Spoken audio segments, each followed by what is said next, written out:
Hello, everybody. I'm Larry Ridley, and this is Madden 17 on EA Sports.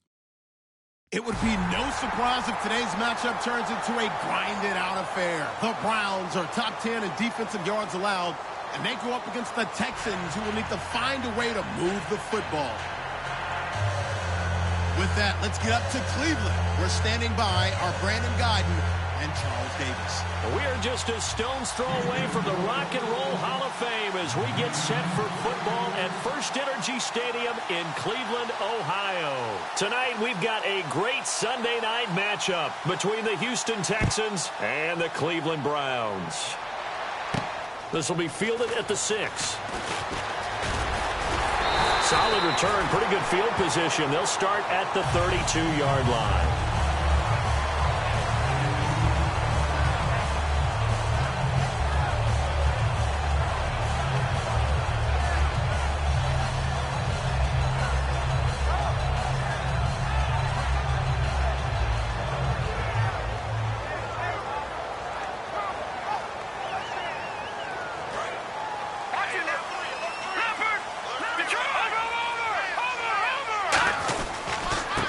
And they'll go ground game here with a tailback. Found a little room there as he's up to about the 37. 5 yards on the carry. Good pickup on first down. And that's exactly what you want on a first down run. Pick up 5 yards, bring up 2nd and 5. The defensive line, though, they've got to figure out a way to out-leverage the guys up front because the offensive line is winning at the point of attack. Oh, the ball comes out on the hit, but they'll say it's incomplete. The intended target was Corey Coleman, and it's 3rd and 5. Let's meet the offensive starters, and let's discuss Corey Coleman, first wide receiver drafted out of last year's class. And there was a reason for that. When you watched his tape, when you watched his games, you saw his explosiveness and ability to play the ball in the air downfield. Don't get hung up on the fact he only ran 4 routes at Baylor.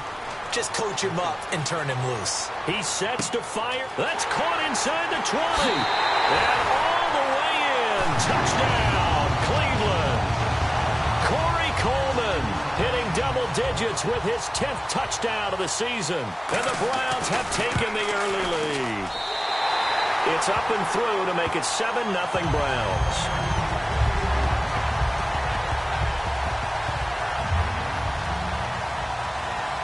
Now after the score, it's Parkey on to kick it away.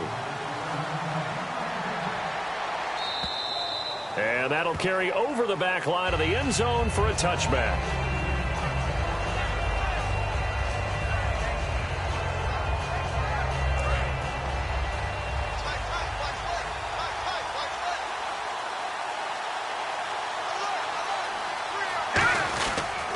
The former Indiana Hoosier here, Tevin Coleman. And he will lose yardage here back at the 23-yard line. That's going to go as a loss of 2, and it'll be 2nd down. And they're behind the sticks here a bit now, dealing with a 2nd and 12. Looking to throw. It's caught on the left side by Baldwin. 6 yards is the pickup, and that'll lead to a 3rd down. When you see zone defense and you know you've got a drag route on as your primary call, you've got to be really careful as a passer about how far you let your guy go because he might wander into some tough coverage. Here we go now. Boom, On 3rd down, he'll drop to throw. And he finds Safarian Jenkins. And that right there will set him back a bit on the offensive holding penalty. And you know who you want to pressure after a penalty like that? The guy who just committed the foul. You want to see if he's going to keep his head down or if he's going to get his head right back into the game. I'd send a blitz at him right away and see if he holds up. Off the play fake, he'll look to throw. He's got time in the pocket. He's going to rifle one deep left side. And incomplete. The contact made the ball roam free and brings up 4th down. Well, they went for the big play there, but that drop could really hurt their momentum.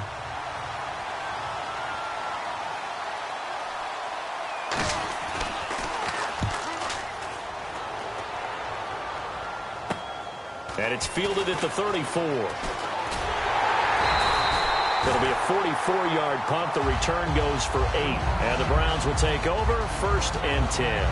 And now Cleveland geared up to take the field. And they will simply, Charles, be looking to duplicate what they did last drive when they were able to push it in for 6. And they hope it'll be that easy, right? To be able to take exactly what happened before, replicate it. They may have to make a few additional changes along the way because I'm sure the defense will make some adjustments, but they've got to have great confidence having scored the last time out.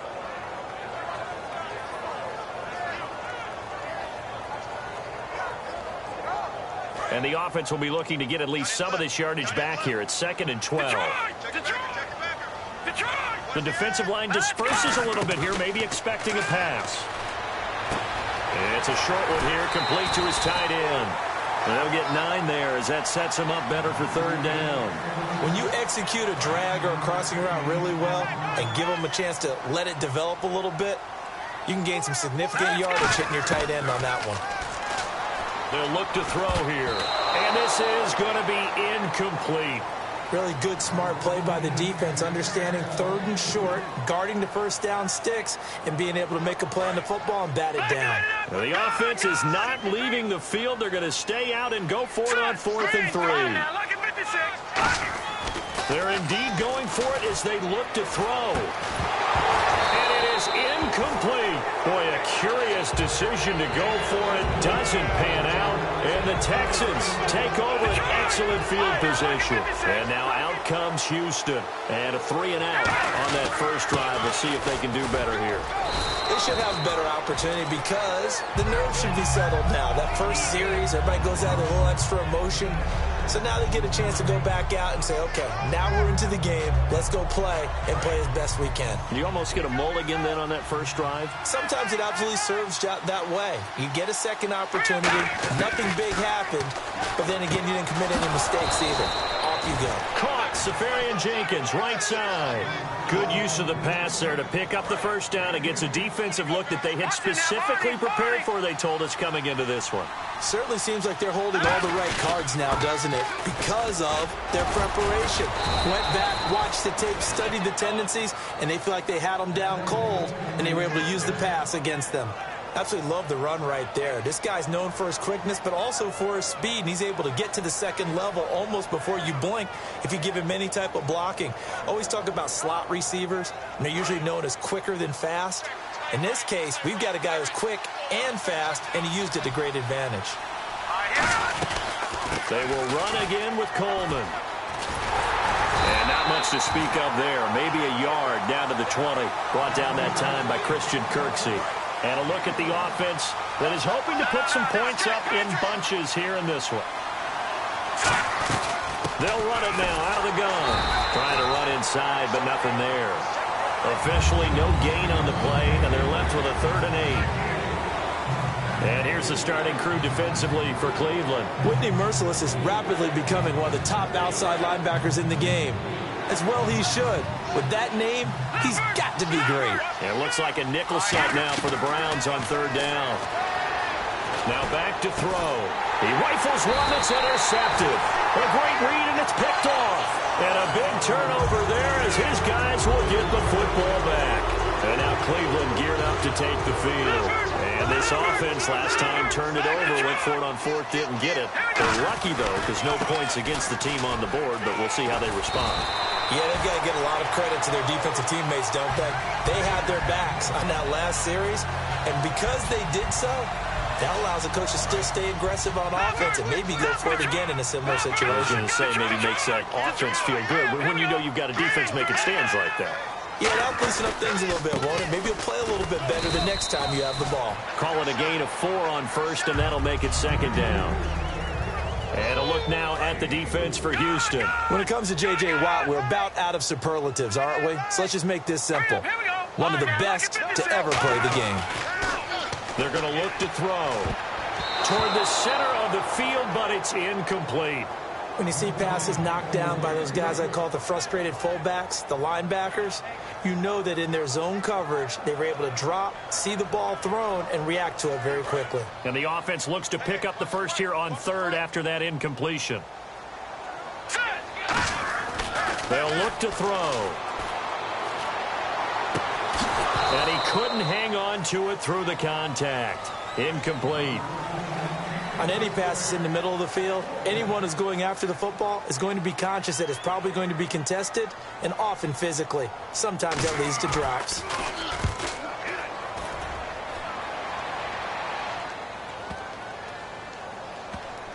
And great special teams work here. This is knocking on the door of the 5. They'll spot it at the 6-yard line. And now out comes Houston. And the interception thrown in the red zone last time. We'll see if they can rebound. I just have to think the last thing he said as they went back out there was, don't do that again. What do you think? What do you think? Yeah, I think that. I think that not only did he say that, but he also told him, let's put it in the end zone that it's supposed to be in, all right? The end zone we're trying to score. I know we're being a little bit facetious here, but the bottom line is take care of the football, and everything else should flow from there. Quick lesson, never ask the play-by-play guy a question. Hey, you're my partner. I know you're right there with me. Call it a gain of 4, and it'll leave them with a 3rd down and 6 to go. And this should be the final play before the quarter ends. With Charles Davis, I'm Brandon Gaudin, and it's Texans football as we get going.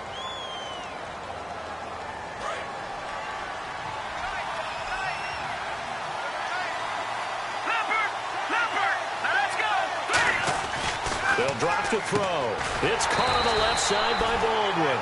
Just a 5-yard pickup, and it leads to 4th down. And how about the call here? They need 2 yards in their own territory on 4th down, and they're going to go for it. They'll run it with Coleman. And he will have the 1st down as he's up to his 17-yard line. The defense came out with a look that they had prepped for all week to attack. They took advantage, got the 1st down. And the key words in there, prepped for all week. They really studied them, understood their tendencies, knew what they like to do, and prepared their game plan accordingly. And, boy, the payoff was good. And he finds a man on a crossing route. That throw good for 4. It's 2nd down. So there on that play, offensively, they ran the crossing route. Defense was in zone coverage. So as a former DB, how tough is it to defend that? It's really difficult because your natural inclination is to chase the receiver and maybe leave your zone. So you have to have discipline in order to talk to your other coverage guys and let him know that that receiver's crossing from your zone to the next zone. He's coming your way. Make sure you have him. And then when the ball is actually thrown, secure the tackle. When they're moving on crossing routes, if you miss a tackle, it usually results in a big play. Now a play fake here on 1st down. Deep drop. Nowhere to escape, and he goes down. Daniil Hunter. He's the one to get him, and that's sack number 7 for him on the year.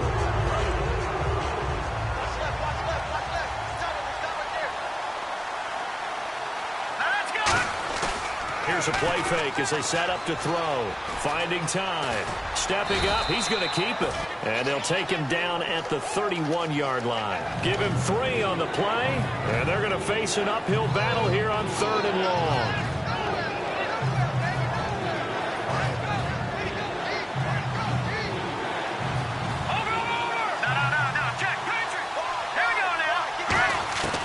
Now they'll throw here out of the gun. And complete over the middle, Safarian Jenkins. It'll be a pickup of 14, but they're still a little bit short as it brings up 4th. And after that completion, you can understand why so many teams in the league are emphasizing speed on defense at every position. The tight ends have created so many tough matchups now. If you can't run with a tight end as a linebacker, this is going to be the result every time. And he is going to lose yardage here. So certainly an interesting call there to go for it. And the Browns are going to get this thing back. Excellent field position. And now Cleveland geared up to take the field. And a tight game after punting last time. See if they can get something going on this drive. As they head to the field now, with the game this close, you've got to feel there's a sense of urgency for them going on offense right now. But they have to do it without letting panic creep in and affect their play. So the D-line's going to spread out. All right, here we go. Watch you now, Barney. Back to throw. He's going to sling this deep downfield. So the long attempt falls innocently to the ground, and it brings up 3rd. One thing I know from experience is that when the deep ball is thrown and you're the defender, you've got to fight that little bit of panic that emerges. You've got to play the ball really well. It's a 50-50 jump ball play. And guess what? They took a shot. how are you going to win it? And in this case, they've managed to get it done. So they're behind the chains as the offense. 12 yards needed on third down. The play-action fake. They'll look to throw. He's going to take another shot here. And incomplete. The contact made the ball roam free and brings up fourth down. Here's Jacob Shum now. On for his second punt. He'd take a repeat of his first. On every offensive coordinator, every play caller sheet, they have about 5 or 6 plays per game that they call shot plays or big plays.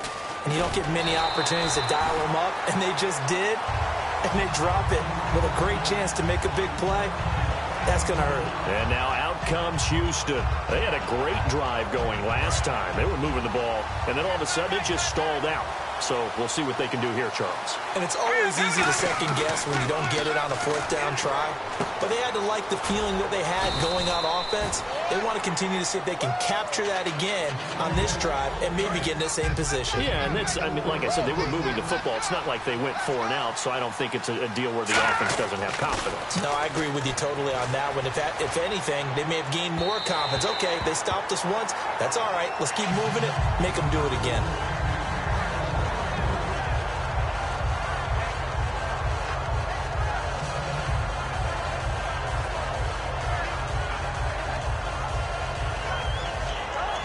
It's third down, 6 yards to go for the offense. Watch him now, Barney. Here we go. They'll run it now out of the gun. And he gets the first down here as he's taken down at the 24. 8 yards on the pickup there, and it moves the sticks. On third down, that's a good job of situational football and understanding where the first down marker was and getting there. And this time he's not going anywhere. They'll get him down right at the line of scrimmage. Second down following the run. 2 minutes to play here in the first half. More from Cleveland after this. On play action, they'll throw. He's got time. Pressure up the middle, and down he goes. It'll go in the books as a 7-yard loss on the sack, and it's third down. And we say it all the time, have to be able to get rid of the ball sooner than that. You have to help your offensive line out. They're going to protect you as best they can. And if you're getting 3 to 5 seconds to throw the ball, they're doing a really nice job. But when you hold it and give up a sack, you're really almost discrediting their work. Under pressure, and they got to him again. Wendy Merciless in there to sack him, and that is 10 for him now on the year.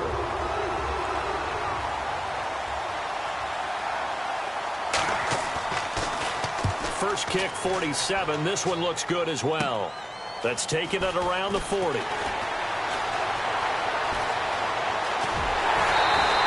34 yards on the return, but for a moment looked like he had a shot to go all the way. And the Browns have a short field in front of them now as they take over first and 10. Now a handoff here to his running back. And able to push his way forward here for a good little gain. He'll get a nice chunk there on the first down run, and it's 2nd and 4. First play of the drive, let's give credit all around. Excellent blocking, but the guy carrying the ball, he was the finisher. A really nice run. All week in practice, they stressed grounding, pounding the football, and they really executed it well there to get the first down. That usually means getting back to being physical in practice, because when you emphasize pounding the football, it doesn't really come together unless you practice it the same way you're going to play it in the game. So that means more bodies, more pads, and a whole lot of popping last week, and they got it done in the game.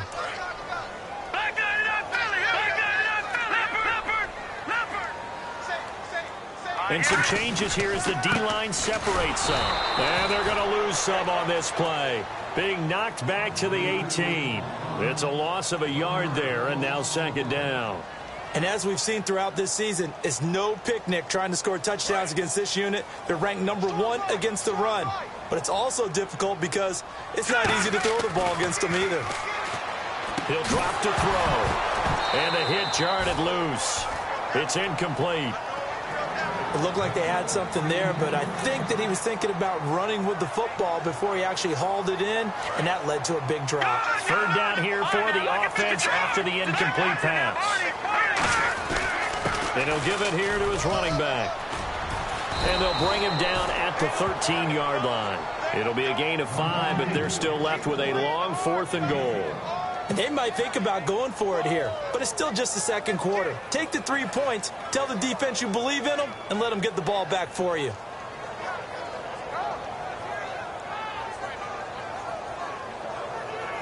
Now hold everything here. We're going to get a timeout by the offense.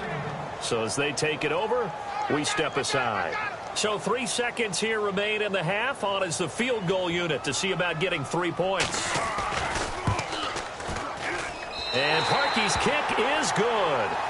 So we have and actually, Larry, hold that thought. We're right back to the action. So both teams have their marching orders, and we'll get going again here in quarter number 3. This will be fielded at the 8. And a nice job there as he gets this one up just shy of the 35-yard line at the 34. And now out comes Houston. They come out here with a 0 on the scoreboard. What was said in that locker room? That's what I want to know. I would love to have been in there because we often have the feeling that there's a lot of shouting, screaming, people upset. But typically, halftime locker rooms are a lot more clinical than that. And in this case, are they upset that the plays weren't working because of execution, or did they think they were just bad plays to call? Yeah. We'll find out pretty quickly here if they feel like they had something going, but they just need to do it a little bit better or not. We'll find out. Coleman now.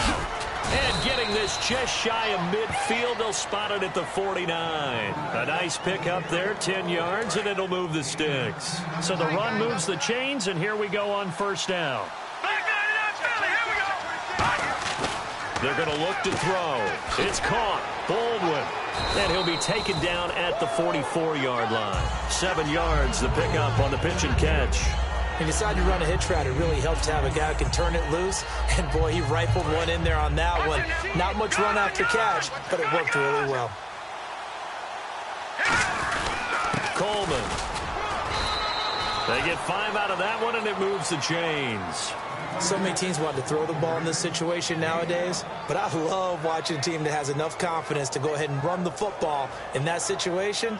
That's almost a tendency breaker. And a new set of downs here after picking up the first on the ground. They stay on the ground. Again, it's Coleman. And he'll take this one down to the 36.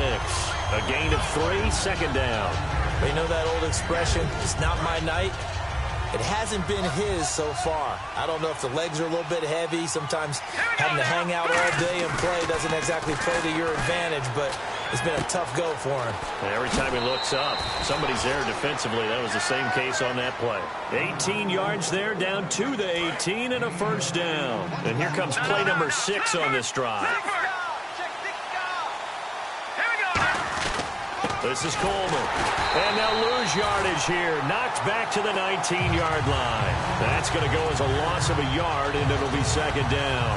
Brandon, that play typifies what we've seen from the offense all day long. They've had no success getting things going. I think for the offensive coordinator, he's got to go to that side of the play sheet that says, try something different. Try some specials, something they haven't seen all day to try and get this offense kick-started. That is caught right at the 10-yard line. And able to get him down, but he does reach the 5. And there's a completion to the tight end. And look at the size of these players nowadays. At that spot, 6'4", 6'5", and up. A lot of guys used to be basketball players. Somehow came back to football. That's really good for the game. And he's in. Touchdown, Houston. Tevin Coleman hitting double digits with his 10th touchdown of the season. And the Texans have cut it to within a score. Getting your back involved, what's the importance there in the passing game? Well, oftentimes you can create mismatches because who's going to cover him? And you get him into space, which is where he likes to operate with the ball in his hands. Oftentimes makes people miss, gets that run after the catch, and off he goes. And into the end zone. This will be fielded at the 8. And he'll take this across the 25, couple extra yards up to the 27-yard line. Here's the Browns now. They get set for their first possession of the third quarter. And last time they got 3 points, but it was a chip shot field goal. And when you go to the sideline after a chip shot field goal, maybe the offense not too happy. It's a balancing act, isn't it? Because you're exactly right. They're none too pleased that they didn't punch it in for 6 points. But they also have to remember they did put points on the board. 3 points is 3 points. And in this league, you take points when you can get them. Not easily done. Lucky 56. Lucky 56. Here we go now. Back to throw now on 2nd and 10. He's going to air one out. And that's caught inside the 30. And all the way in. Touchdown, Cleveland. Corey Coleman with touchdown number 2 in the game and now 11 on the year. And the Browns add on to their lead. It's good to make it 17-7.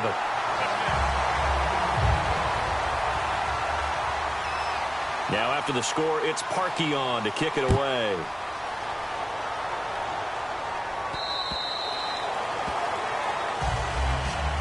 And the Texans set to come onto the field. And they're hoping to capture some of that magic they had last time out when they were able to put together a scoring drive. But they're still down here, Charles. Not the major concern, though, because of what you talked about. They scored the last time out. They feel good about themselves. They feel like their game plan is now in effect. They know how to attack and what plays they want to put together. But they've got to keep it moving in the right direction because, as you did note, they are down on the scoreboard.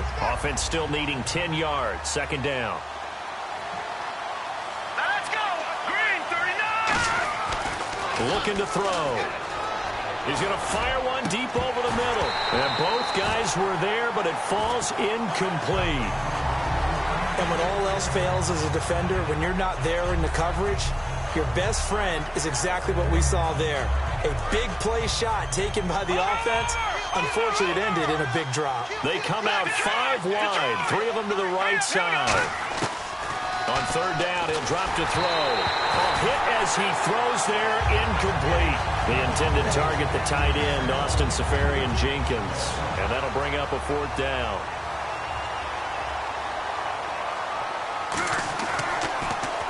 His first punt, 48 yards. This one looks equally as good. Fielded just inside the 30. A good return there, 17 yards.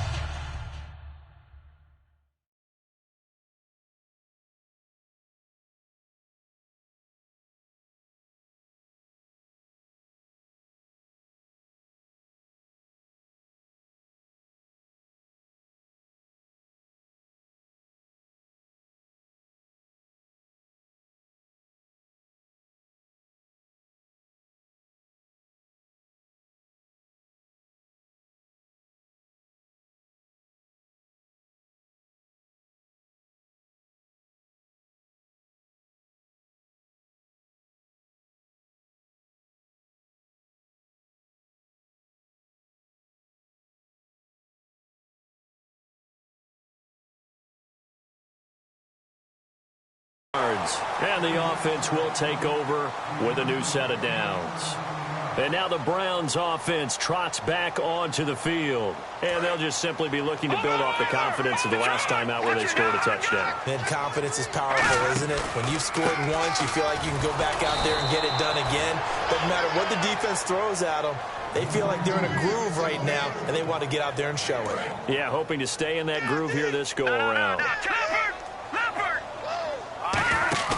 Here's a play fake as they set up to throw. Out to his left. Now he'll throw deep left side. And this is caught inside the 5. It's a big play there for the Browns. And even 50 yards. Defending a deep route, even when it's thrown on time, is very difficult. But when he's able to maneuver outside of the pocket, that's almost unfair. He's bought extra time. His offensive line has protected him.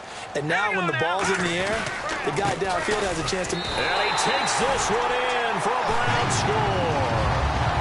Braylon Addison with a lucky number 13 touchdowns now on the year. And the Browns add 6 to their lead.